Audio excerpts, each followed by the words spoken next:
बोलिए श्री सदगुरुदेव की जय।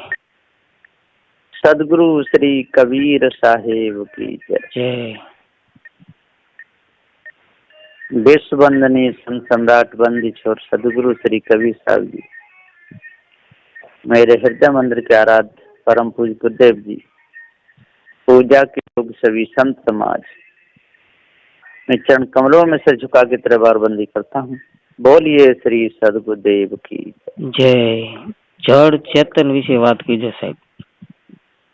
सदगुरु श्री कबीर साहब जी ने दो ही बात कही संसार में, जड़ किसे कहते हैं और चेतन किसे कहते हैं। जड़ कहते हैं जिसमें इच्छा न हो, क्रिया न हो, अवस्था न हो, ज्ञान न हो, उसे जड़ कहते हैं। और इच्छा, क्रिया, अवस्था, ज्ञान, अमृता हो, ये लक्षण जा पाइए जीव जानिए सोए। तो लोग संसार में जड़ाध्यास में फंसे हुए हैं और जड़ाध्यास में फंस करके कहते हैं कि हम बहुत बड़े ज्ञानी हैं, विद्वान हैं। जड़ से कभी किसी का काम नहीं बनता है, बनता है तो चेतन के द्वारा बनता है। औषधियों की खोज भी करता है तो चेतन जीव करता है, और औषधियों के रोग के हिसाब से देता है औषधियों को तो चेतन जीव ही देता है। यदि जड़ औषधि नहीं जानती कि मेरे में कितना गुण है, यदि औषधि को ज्यादा मात्रा में दे दिया जाए तो नुकसान पहुंच जाता है, और कम में दे दी जाए तो फायदा भी नहीं होता। तो रोग के हिसाब से और वैद्य दवाई करते हैं, रोग के हिसाब से ही डॉक्टर लोग दवाई देते हैं। दवाइयां सारी जड़ हैं, जितनी औषधियां हैं जंगलों में से खोद के लाते हैं, जो वैद्य लोग लाते हैं, और उनमें से फिर औषधियां बनाते हैं शरीर की क्षमता के अनुसार। शरीर जड़ है और औषधियां भी जड़ हैं, और जड़ औषधियों को जानने वाला ये चेतन जीव है, वो औषधि नहीं जानती। जैसे किसी मरीज पर बोतल चढ़ा दी जाए तो बोतल चढ़ते चढ़ते चढ़ते चढ़ते खाली हो जाएगी, बंद हो जाएगी। वो बोतल नहीं चिल्लाएगी कि देखो अब पूरी चढ़ गई, मुझे निकालो सुई को, खून लौटने लगता है। तो देखने वाले चिल्लाते हैं या मर्जी ही चिल्लाता है कि देखो बोतल पूरी चढ़ गई। बोतल पूरी होते ही उल्टा खून लौटने लगता है। ठीक इसी प्रकार से बंदी छोर सदगुरु श्री कबीर साहब जी कहते हैं कि जड़ा ध्यास में फंस करके ये मनुष्य अपने आप को भूल गया है।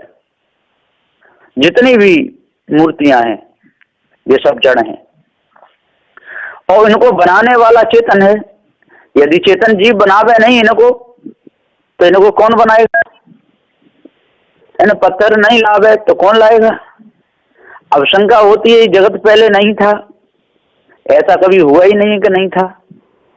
ये जगत अनादि है, सदा से रहा है और सदा रहेगा। इसको बनाने वाला कोई नहीं, और पृथ्वी जलवायु अग्नि में अपने आप का ज्ञान नहीं। ज्ञान स्वरूप चेतन जीव है। जैसे कोई घर वाला अपने घर में घुसता है और कोई वस्तु रख करके यदि वो भूल जाए तो खोजता ढूंढता रहता है, क्योंकि वो जड़ वस्तु तो नहीं बताएगी कि मैं यहाँ पर रखी हूँ।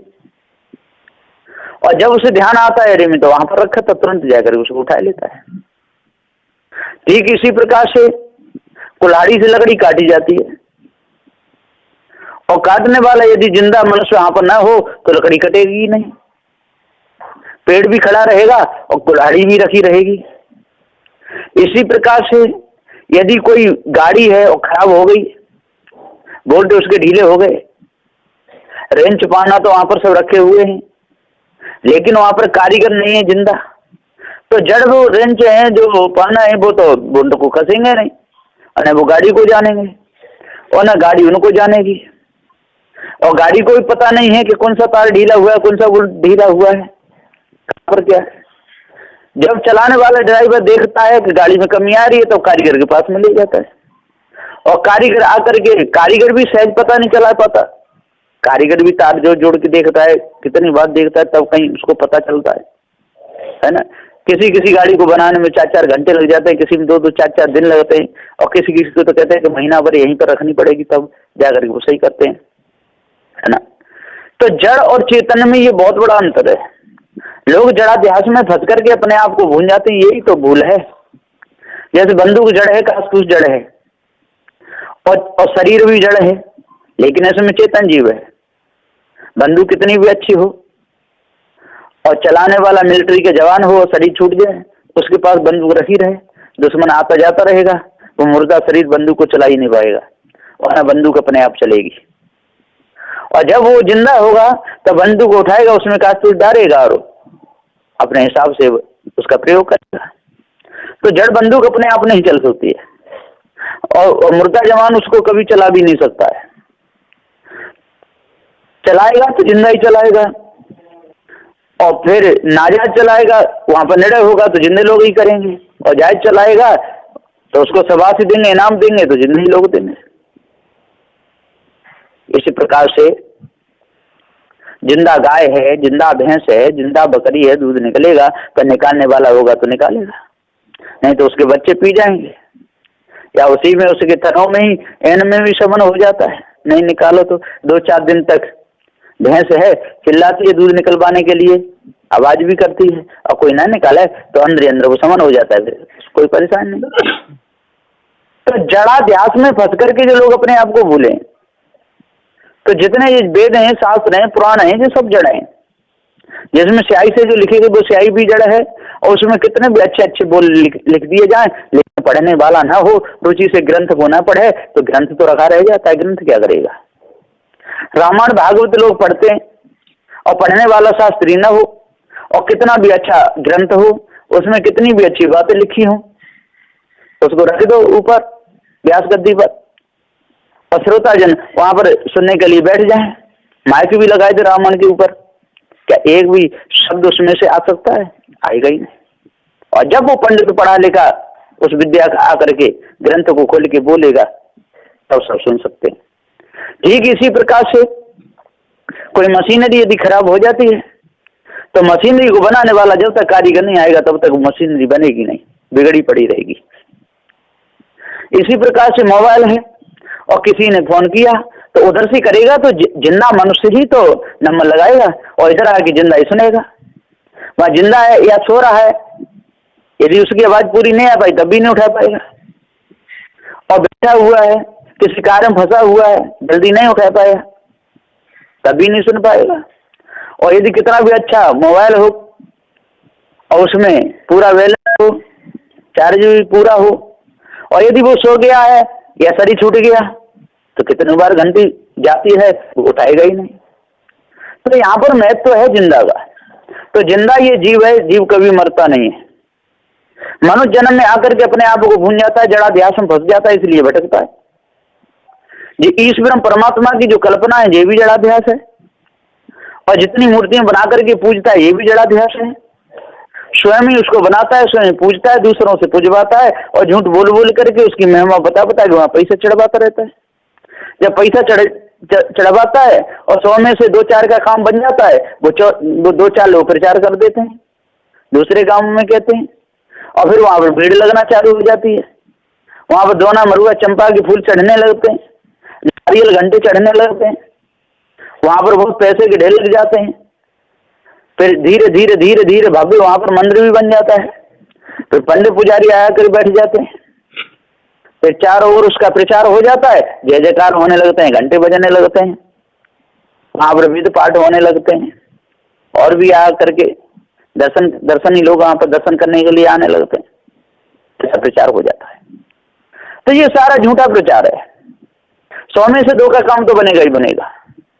जैसे किसी आम पर और पके हुए फल लगे हुए हैं, और कोई कहे कि मैं हिलाऊंगा तो एक ना एक फल जरूर गिरेगा, जब पके हुए फल हैं तो एक ना एक जरूर गिरेगा।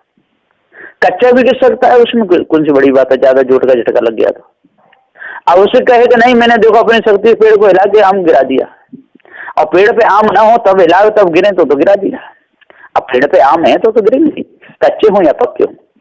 ठीक इसी प्रकार से सदूसरी कवि साहब जी कहते हैं अपने अपने कर्मों का फल सबको भोगना पड़ता है, और जो भी दंड मिलता है हमारे कर्मों से ही मिलता है, और जो भी पीड़ा होती है तो हमारे तन में होती है, और जड़ से ही जड़ को पीड़ा होती है, और जानने वाला कौन है इस पीड़ा को? चेतन जीव है।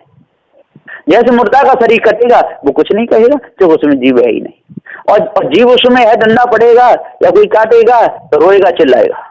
फिर उसको कहते हैं कि इसमें मार लगाओ, तब ये बताएगा। उसमें मार पड़ती रहती है। जब नहीं बताता है, ज्यादा केस ही होता है, तो उसको जेल में ले जाकर बंद कर दिया जाता है। 10 साल की 20 साल की उसको सजा दी जाती है। और जेल में जाकर के यदि उसका शरीर छूट जाए तो जेल वाला उसको रखेगा? जीव था उसमें, इसलिए उसको कैद किया, इसलिए उसमें हथकड़ियां डाली। कितना बड़ा कोई मुलजिम हो, पुलिस वालों ने पकड़ा है, उसके हथकड़ी डालते हैं, और हथकड़ी डालते ही समय वो मर जाए तो क्या मुर्दा के कोई हथकड़ी डालेगा? जब तक वो शरीर में तो हथकड़ी डाल सकते हैं, मार भी लगा सकते हैं, वो रोज सुबह बतू बात है ना। जो भी कर्म करता है वो बताता है। और जब शरीर टूट जाता है तो लाश को कोई नहीं रखता है घर में, न माता पिता रखते और न बेटा बेटी माता पिता की लाश रखते, न जेल में कितना बड़ा कतली हो उसकी लाश रखते, न पुलिस वाले जब पकड़ते मर जाता है तो उसको तुरंत उसको पोस्टमार्टम करते हैं, उसको दूर कर देते हैं। तो सदगुरुदेव यहाँ पुकार के समझाते हुए कहते हैं कि जड़ और चेतन दो ही हैं। और जड़ाध्यास में जो फंस जाता है, तंत्र मंत्र जादू टोना में जो फंस जाता है, ईश्वर परमात्मा में कल्पना में जो फंस जाता है, ईश्वर परमात्मा कल्पना में फंस करके 4 फल 4 मुक्तियों के प्रलोभन में जो लग जाता है, वो सब के सब जड़ाध्यास ही है। जो अपने आप को जान ले, वस्तुओं से सही काम ले, चाकू है उससे सही काम लेना चाहिए, सब्जी कम नहीं करना चाहिए, फलों का करना चाहिए। और किसी के पेट में घुस दे वही दुरुपयोग है। इसी प्रकार से किसी के पास धन संपत्ति है, गरीबों की रक्षा करनी चाहिए, भूखे को भोजन देना चाहिए, ना उनको कपड़ा देना चाहिए, प्यासे को पानी देना चाहिए। पर धन संपत्ति उसमें ज्यादा है और दूसरों को, पुलिस वालों पर पैसे भर भर करके या कहीं भर कर दीन दुखियों को दुख दिखाता रहता है, कोई उसका दुरुपयोग है।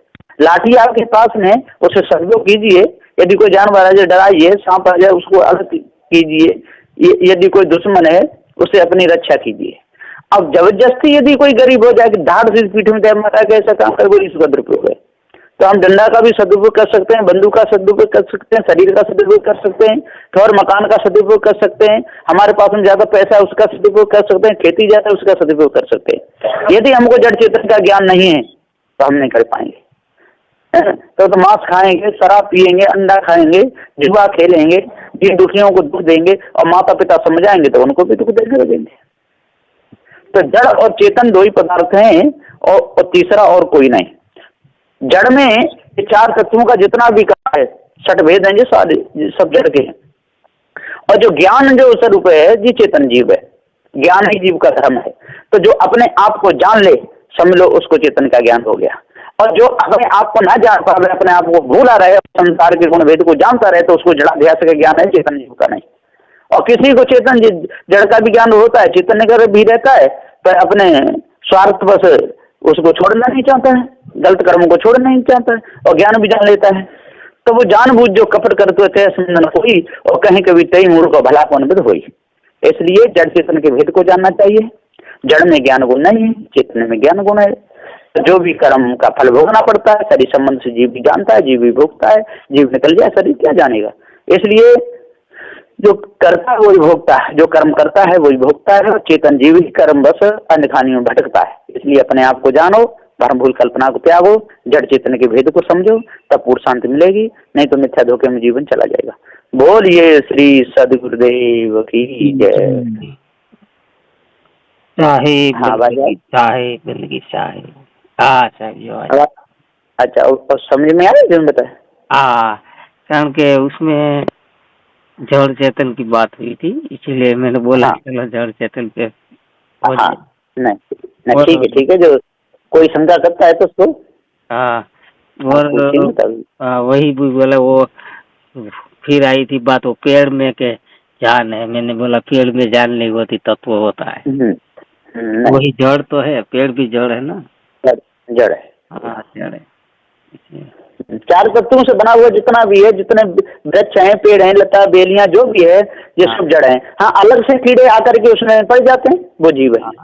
ये पत्ता में पड़ गए, अंडे रख लिए, कौवे ने घोंसला रख लिया, चिड़ियाओं ने रख लिया, बेलियों पर कीड़े डोर रहे हैं, वो चेतन है।